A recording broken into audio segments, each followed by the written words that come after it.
합니다.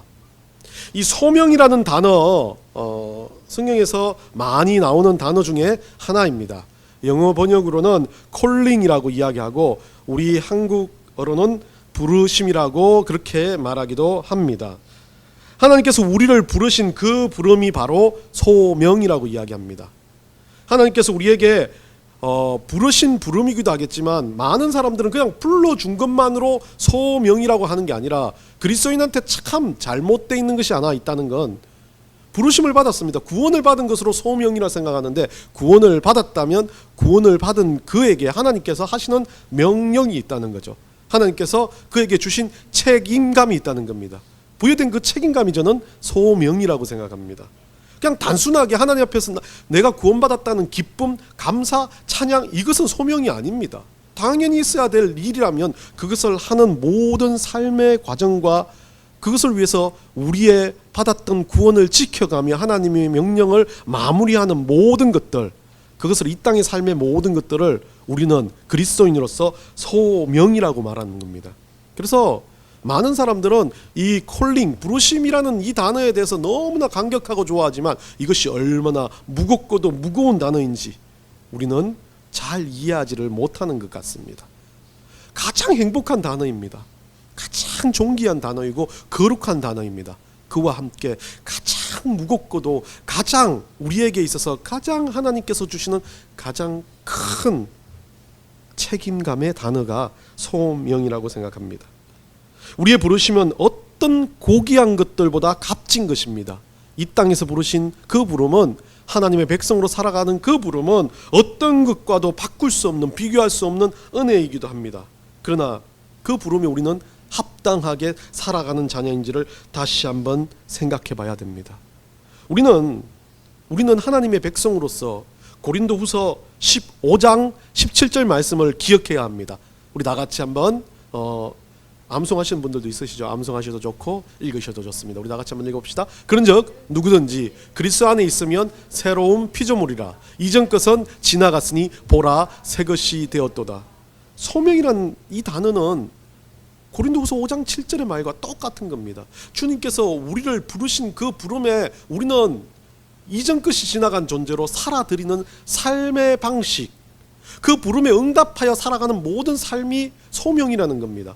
결국 나를 한번 주님께서 구원으로 부르셨다는 것이 소명의 끝이 아닙니다. 오늘도 우리 주님은 다시 한번 우리가 새로운 피조물이 되기를, 이전 것을 생각하는 것이 아니라 오늘 지금 이 순간부터의 우리의 신앙의 삶이 어떤 것인지를 생각하며 살아가라는 겁니다.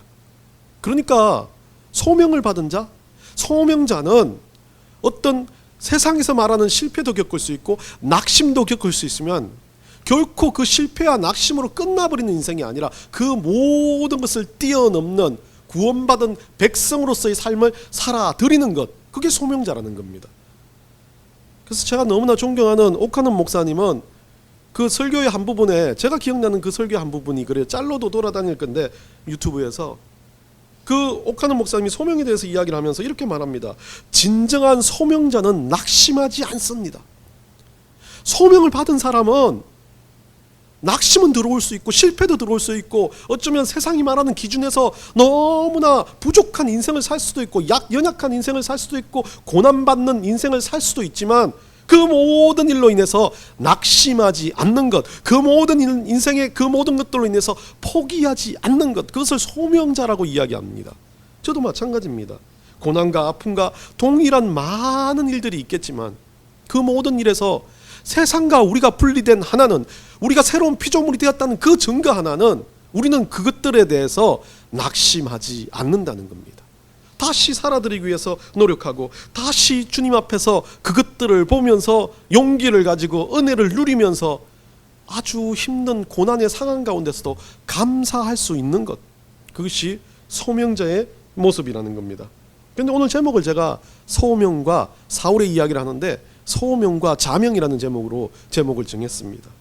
원래 자명이라는 단어는 있습니다. 제가 지어낸 단어이기도 하지만 제가 지어낸 자명은 스스로 명령한다라는 뜻으로 제가 지어냈지만 원래 이 자는, 한자 자명은 스스로 소리를 낸다는 뜻입니다. 스스로 소리를 내는 거나 스스로 명령하는 거나 자명은 모든 중심에 자신이 있다는 것을 이야기합니다.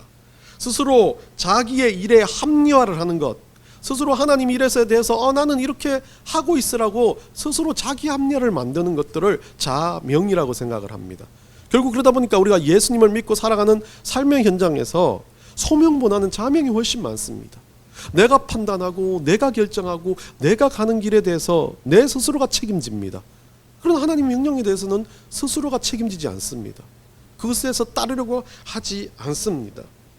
꼭 우리가 사세기에서 인물들을 봤을 때 반복되는 말, 사사기 17장 6절에도요, 사사기 21장 25절에도 반복되는 구절이 있습니다. 이겁니다.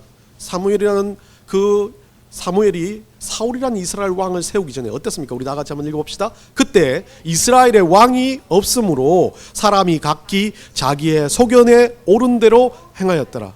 이게 사사시대 이스라엘 민족의 패망의 원인이었습니다. 자명한 사람들이었습니다. 스스로 명령한 삶, 스스로 자멸한 사람들이었습니다. 하나님의 은혜를 누리고 구원을 받았다고 하면서도 스스로가 어떻게 합니까? 자기 소견에 옳은 대로 살아가는 것, 그것을 자명한 인생을 사는 사람들이라고 말하는 겁니다.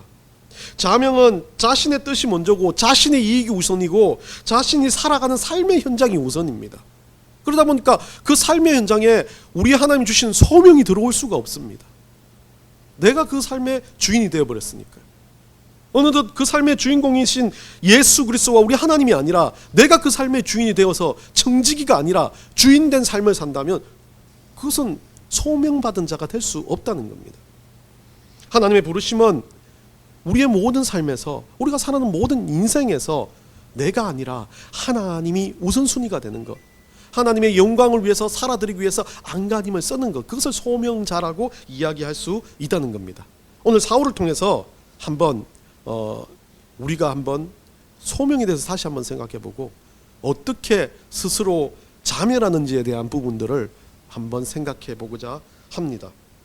이 사울의 시작은요, 우리 사무엘상 9장 10장에 나와 있습니다. 오늘 우리가 보았던 이 구절도 사울이 왕으로 등극하게 하는 그 장면 중에 하나입니다. 그 전에 사무엘은 이 사울을 가다가 만났고 그 사람을 하나님의 기름 부으신 왕으로 먼저 선택을 합니다.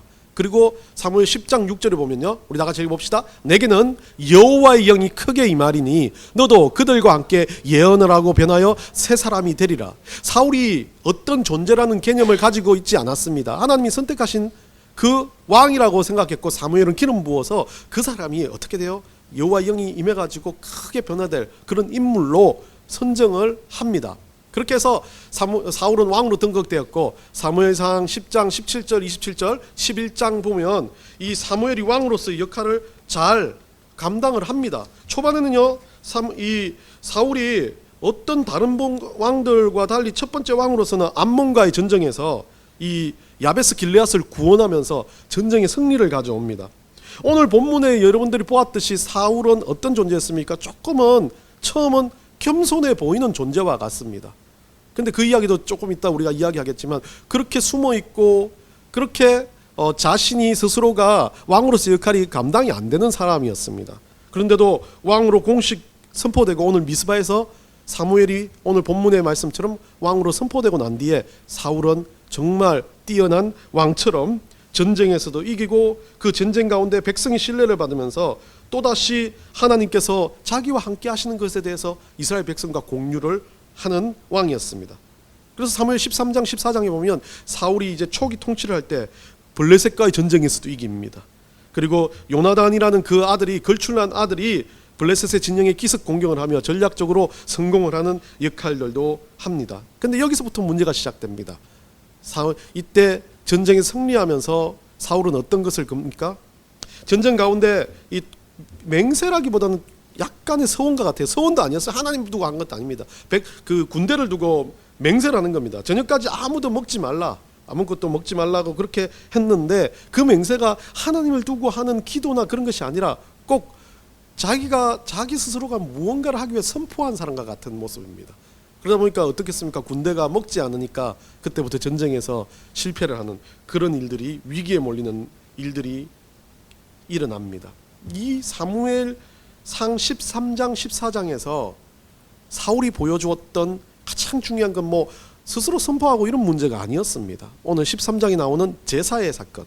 사무엘이 늦게 도착하니까 제사를 지내야만이 뭔가 될 것 같으니까 어떻게 합니까? 자기가 제사의 주체가 되어서 제사를 지내버립니다. 사무엘 13장이 나옵니다. 그 때문에 어떻게 됩니까? 정말 하나님이 정말 우리에게 중요한 말씀을, 사무엘이 그에게 중요한 말씀을 하고 떠나는데, 사무엘상 15장 22절 우리가 자주 인용하는 말씀입니다. 우리 다 같이 읽어봅시다. 사무엘이 이르되 여호와께서 번제와 다른 제사를 그의 목소리를 청정하는 것을 좋아하신 같이 좋아하시겠나이까. 순종이 제사보다 낫고 듣는 것이 수장의 기름보다 나은 일. 이 사울의 모습을 보고 사무엘이 이야기한 겁니다. 그리고 아말렉과의 전쟁에서 어떤 일이 나옵니까? 15장에 나옵니다. 아말렉과 또 전쟁이 일어나면서 그 전쟁 가운데 하나님께서 아직까지 사울을 버리지 않고 사울에게 명령하십니다. 모든 것들을 다 깡그리 없애버리라.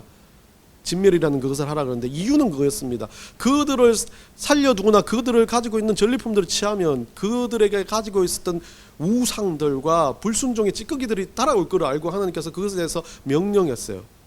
그 명령을 사울은 지키지 않고 어떻게 합니까? 좋은 것만 골라가지고 오고 포로들도 데리고 오는 그런 일들을 하게 됩니다. 그로 인해서 이 사울로부터 하나님이 떠나버리고 그 다음으로 어떻게 됩니까? 이 내리막의 인생을 사무엘상 16장부터 31장까지 긋게 됩니다. 여러분도 잘 알죠? 목동이었던 다윗이 일어나면서 사울은 그때부터 완전히 정말 정신적인 질병도 생기며 욕심도 가득 차서 다윗을 죽이려고 하는, 어린 다윗을 죽이려고 하는 그런 일들도 일어나면서 정신적으로 문제가 되고 하나님으로부터 계속 떠나면서 이 사울은 그때부터 상당히 광기 있는 왕으로 바뀌어버리는, 특히 여러분도 잘 알겠지만 사무엘상 18장 7절의 말씀처럼요, 사람들이 지나갈 때마다 이 예전에는 자기를 칭송하던 백성들이 사울은 천천히고 다윗은 만만이라는 이 단어를 들으면서 완전히 미쳐버리는 겁니다. 그렇게 광기가 심해지는 사울은 사무엘상 28장 31절에서 이 블레셋과의 전투가 다시 일어난 길보아 전투에서 아들 셋, 요나단, 아비나답, 말기수아라는 이 아들들 다 잃어버립니다. 다 전사합니다. 그리고 거기에서 어떻게 됩니까?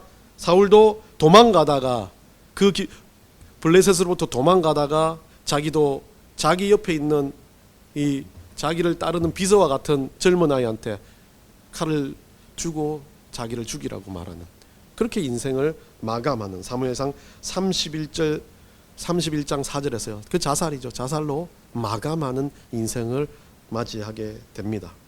여러분, 이 모든 사울의 인생을 쳐다보면 사울은 어떤 사람이었습니까?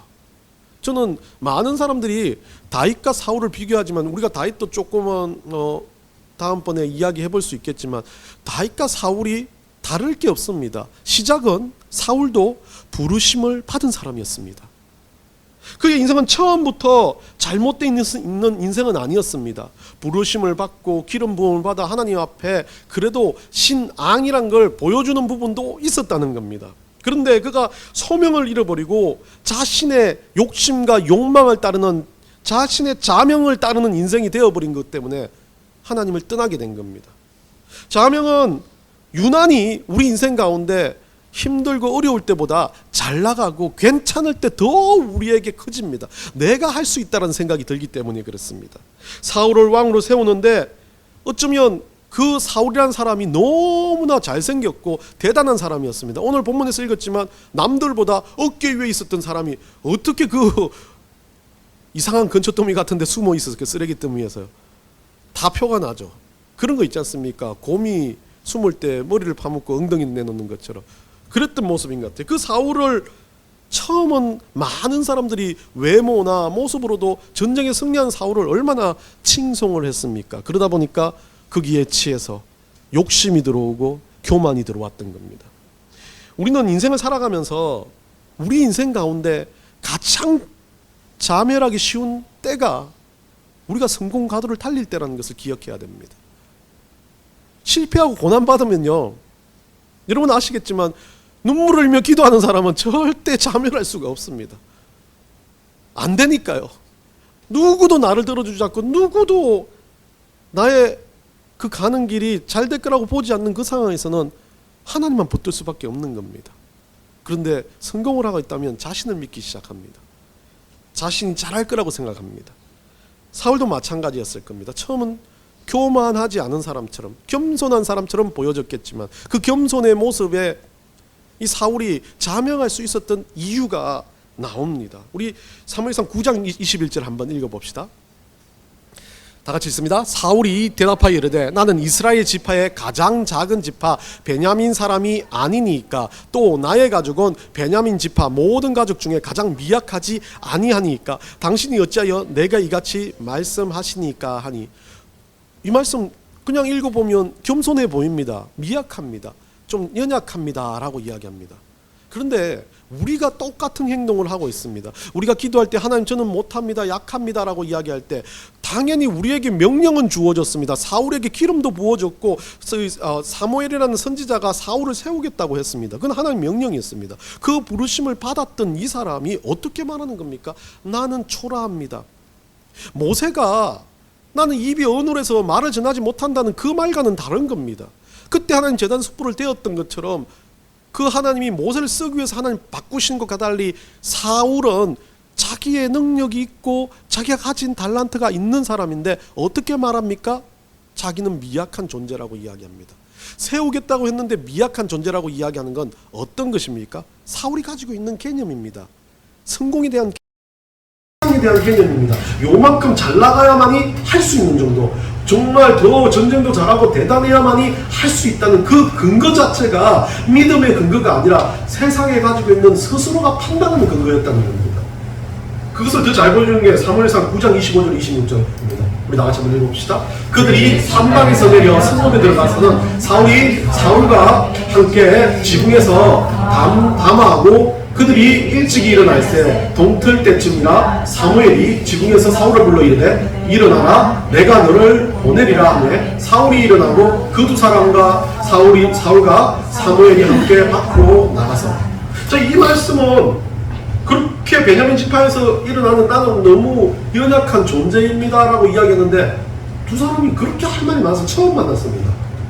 사무엘이요, 선지자 사무엘이 하나님 명령을 받고 와가지고 그 사람을 선택하는데 여러분 그렇지 않습니까? 저는 못합니다라고 할 수 있지만 진짜 믿음이 있는 사람이라면 여러분 지금 당장 하나님께서 선택해 쓰시겠다라고 했을 때 믿음이 있는 사람이라면 처음에는 하나님 못하겠습니다 했는데 선지자가 말하면 이게 하나님 명령이야. 하나님 명령이니까 너 이래야 돼 이렇게 이야기하는데 사울은 어떻게 합니까? 계속 거절을 했는 것 같아요. 그래서 두 사람이 밤새도록 이야기했답니다. 두 사람이 만난 지 금방인데 밤새도록 이야기할 이유가 어디 있겠습니까? 사울은 못하겠다, 사무엘은 해야 된다. 근데 그 못하겠다가 권력을 잡고 능력을 잡는 건데 이 사울 같은 경우는 두려웠다는 거예요. 믿음으로 그 일들을 견뎌내는 것이 아니라 자기가 왕이 되었을 때 어땠습니까? 주변에 안목과 블랙색 같은 아주 처절하게 자기들을 호시탐탐 노리는 적국들이 있었기 때문에 그거에 대한 두려움도 있었을지 모릅니다. 그렇기 때문에 이를 부르시는 소명에서 그는 그 소명을 거절함으로 어떻게 합니까? 겸손한 모습을 보는 게 아니라 하나님 말씀에 순종하지 않고 자기의 욕심과 뜻에 따라서 판단하는 것으로 시작되었다는 겁니다. 그러다가 어떻게 됩니까? 그런 사람의 그 믿음 안에 뭐가 들어갑니까? 그런 초기 믿음이 있었는데 이게 원래 하나님 주셨던 그 믿음으로 시작했다면 그런 일이 없을 건데 그런 믿음의 처음에 자신의 자명이 있었기 때문에 하나님 자명이라는 자기 스스로의 명령과 그 위에 소명이 얹혀지니까 어떻게 됩니까? 일이 잘 되니까 자신의 가지고 있었던 이 자명이 소명을 삼켜버립니다. 이것을 없애고 시작했어야 되는데 이것이 없어지지 않았다는 거죠. 자기는 겸손한 척, 연약한 척했지만 그 안에 뭐가 있습니까? 되네, 할 수 있네, 내 능력이 대단하다라는 생각이 치밀어 오기 시작할 때 소명으로 시작됐고 저는 아무것도 아닙니다, 주께서 하시는 대로 따라가겠습니다라는 그런 고백이 없었던 사람이었기 때문에 옆에서 보내요. 잘한다고 좀 해봐라. 선교도 마찬가지 아니겠습니까? 많은 사람이 그래요. 예전에는 분위기상 막 선교사로 다 세움받았습니다. 그래서 옆에 사람 일어나니까 나도 일어난다는 선교사님 봤어요. 그런 한때 좀 많은 심각한 상황들까지 가지 않았습니까? 자명 때문에 그래요. 하나님 명령이 우선순위가 안 됐기 때문에 그렇습니다. 하나님 부르심을 받는 사람들은요, 그렇기 때문에 그냥 단순하게 내가 가지고 있는 내 욕심인가 아니 하나님 뜻인가를 매번 되물어야 할 작업들을 해야 되는 인생들입니다. 사울은 그걸 못했습니다. 성공 가도를 달리니까 소명이 사라져버린 겁니다. 자기의 명령만이 넘쳐나는 인생이 되어버린 겁니다. 우리는 변질되지 않게 해서 하나님 도대체 왜 나를 이렇게 이 땅 가운데 보내셨습니까? 하나님 도대체 왜 나를 이렇게 살게 하십니까? 잘 살든 못 살든 내 삶의 중심이 무엇입니까? 라는 그 질문을 진지하게 기도함으로 되물어야 됩니다. 그 물음 속에 우리 소명은 더 확고해지는 겁니다. 에베소서 4장 1절 3절 한번 읽어봅시다. 다 같이 읽습니다. 그러므로 주 안에서 다친 내가 너희를 권하노니 너희가 부르심을 받은 일에 합당하게 행하여 모든 겸손과 온유로 하고 오래 참음으로 사랑 가운데서 서로 용납하고 평안에 매는 줄로 성령이 하나 되게 하신 것을 힘써 지키라. 자, 오늘 여기 에베소서에서 사도 바울이 말합니다. 부르심을 받은 일, 그것에 합당하게 행하라. 우리 예수 그리스도를 믿는 백성들이라면 부르심을 받은 그것에 대해서 맞는 삶을 살아라라고 이야기하면서 그것이 뭐라고 이야기합니까? 모든 겸손, 온유, 오래 참음, 사랑으로 서로 용납하는 것, 뭐 여러 가지 조건들이 생깁니다. 이 겸손하고 온유하고 오래 참고 사랑하는 것 여러분 잘 됩니까? 예, 일주일에 한 번 정도? 모르겠습니다. 여러분들 어떻게 되는지 모르겠지만 저는 일주일에 한 번 될까 말까? 이게 사랑인가? 이게 인내인가? 이런 생각이 들 때가 참 많이 있어요. 그런데 너무 안 됩니다. 참 그리스도인으로서 하나님 부르심을 받은 사람으로서 너무 부족하고 죄인 중에 죄인이다 라고 할 정도로 이 명령만 들으면 안타까울 수밖에 없습니다. 그런데 자명을 가진 사람은요, 저거 빼먹어요. 부르심 받은 일에 합당히 행하라. 오케이, 그렇게 되면 평안에 되는 줄로 성령이 하나 되게 하신다. 와, 기쁘다. 중요한 그 해야 될 일을 빼먹고 또 마지막을 빼먹어요. 뭐라고요? 힘써 지키라를 빼먹어요. 오늘 이 본문, 이 에베소서 사도 바울이 말하는 가장 핵심은 우리가 용납하고 잘 살고 대단하게 계속해서 살아드리는 게 아니에요. 뭐랍니까? 마지막에 가장 중요한 게 지키라고. 힘써 지키라. 안 되니까 이걸 하기 위해서 안간힘을 써라. 노력해라. 소명에 매는 줄을 끊이지 않게 성령께서 우리에게 허락하신 그 음성에 대해서 귀 기울여라. 네 안에 성령이 계신 것에 대해서 매번 확인해라. 다른 말로 하면 어떻게 해요? 내 안에 성령께서 주시는 음성을 확인하는 길은 말씀을 보고 기도하고 주님 앞에 무릎 꿇는 것밖에 없지 않습니다. 반복적으로 그걸 하라는 겁니다. 기초적인 것은요, 가장 중요한 것은 우리가 부르심을 받아서 하는 일 중에 가장 중요한 것은 이 부르심에 대해서 우리 하나님 앞에 매번 재확인하면서 되묻는 작업입니다. 그 작업을 반복했을 때 우리 안에서 어떻게 해요? 사도행전 1장 8절요. 우리가 잘 아는 구절입니다. 오직 성령이 너희에게 임하시며 너희가 권능을 받고 예루살렘과 온 유대와 사마리아 땅끝까지 이르러 내 증인이 되리라 하시니라. 중요한 건 이 초대교회에서 성령이 임하고 부르신 우리 소명 가운데 충만해서 우리 가운데 성령께서 역사하시면 만사형통이 아닙니다. 가장 하나 증인이 된다고 했습니다.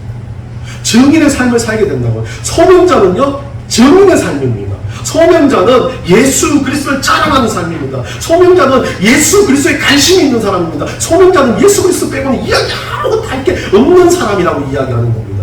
반복적으로 우리가 이것을 재확인하는 게 예배입니다. 우리가 죄인 가운데 살았어요. 세상에서는 내가 원하는 내 뜻대로 사사기의 그 사람들과 똑같이 살았어요. 근데 다른 거 하나는 우리가 예배에 돌아와서 뭐 하는 겁니까? 주님, 제가 잘못했습니다. 우리의 주인이 예수님이시고 내가 증거할 게 예수님이셨는데 내가 그걸 못했습니다라는 것을 재확인하는 작업이 예배며 기도며 말씀이라는 겁니다. 사울에게 그게 없었습니다. 사무엘이 아무리 외쳐도 그것이 들리지 않았습니다. 잘 나가니까요. 성공했으니까요. 근데 그 잘 나가고 성공한 게 중요한 게 아니라 성공을 하는 과정 가운데서 그것을 되물어야 될 사울이 그걸 하지 못했기 때문에 하나님은 얼마나 많은 기회를 줬습니까? 못했기 때문에 그는 하나님이 원하시는 왕에서부터 내려오는 그런 자멸하는 인생을 살게 됩니다. 여러분, 저는 제가 원해서 쌍둥이 아빠가 되지 않았습니다. 쌍둥이 아빠가 누가 되라고 한 사람이 없었습니다. 기적과 같이 하나님이 주셨고, 그 쌍둥이를 볼 때마다 소명보다는 자명이 많이 들릴 때가 있어요. 그리고 볼 때마다, 힘들 때마다, 어려울 때마다 왜 주셨는지 이유를 모르겠어요.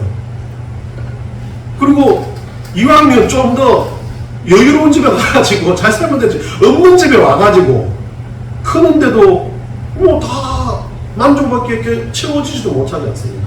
서로 싸워가면서 그렇게 살아야 되는데, 그럼 왜 그랬을까 그런 고민을 하다가 길거리 가는데 옆에 어떤 아줌마가 딸내미 둘이 쌍둥이를 데려가는 거예요. 그러면서 막 편안하게 웃고 있습니다. 저는 다른 사람들을 자주 보지만 그런 경우는 2초도 봅니다. 아, 쌍둥이네.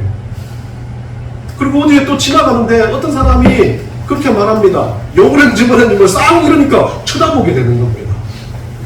왜요? 저는 쌍둥이 아빠기 때문에. 이게 이 부담감이 정말 이 부담감을 가진 것이 우리 예수 그리스도를 믿는 우리들의 모습과 똑같아요. 알고 있고 나한테 주어진 삶에 소명의 삶이 있기 때문에 나는 쌍둥이 아빠다. 하나님 주신 그 쌍둥이를 내가 받아들이는 입장이 되어버린 거예요. 너무 힘들어요. 하기 싫어요. 근데 주님께서 주셨어요. 그렇기 때문에 그걸 가지고 살아가는 인생입니다. 정은한 삶도 마찬가지입니다. 하나님 주신 거예요. 부담스럽습니다. 어렵습니다. 힘듭니다. 눈물을 흘리면서 하나님 거둬달라고 말하지만 하나님 우리에게 주신 거기 때문에 그것을 돌릴 수 없어요. 그러다가 보니까 뭐가 생깁니까? 예뻐 죽겠어요. 그러다 보니까 뭐가 생깁니까? 내 자식이라는 마음이 생깁니다. 그러다 보니까 또 뭐가 생깁니까? 없어도 하나님 뜻대로 하시라는 기도가 나옵니다. 예수 그리스도의 정인이 된 삶은 똑같은 겁니다. 우리가 예수 그리스도의 정인으로서 하나님 나 주세요 한 거 없습니다. 근데 하나님 우리를 부르셨어요. 찍어가지고 부르셨어요. 그리고 우리에게 예수 그리스도를 알려주셨어요. 아무것도 몰라요. 내가 어떻게 해야 될지도 몰라요. 그런데 말씀을 보고 기도를 하면서 예수 그리스도를 알게 되고 좋아지기 시작하고 감사하기 시작하고 행복해지기 시작하고 예수 그리스도 없이는 내 인생을 아무것도 논하지 못한 그런 사람이 되었어요. 그러다 어느 순간 보니까 지나간 사람이 옛자만 말해도 쳐다보고 예수님인지 생각하게 되는 거예요. 그게 바로 정인의 삶이라는 겁니다. 우리 인생은요, 사울과 달라야 됩니다. 우리 인생의 중심이 소명이라는 그 글자에 들어있기 때문에 그 소명 안에 들어가 계신 예수 그리스도, 중심으로 되신 예수 그리스도가 우리 삶의 중심이 되어지는 것, 그게 바로 소명자의 인생이라는 것을 기억하시고 여러분 한 주를 살아들이시기를 간절히 축원합니다.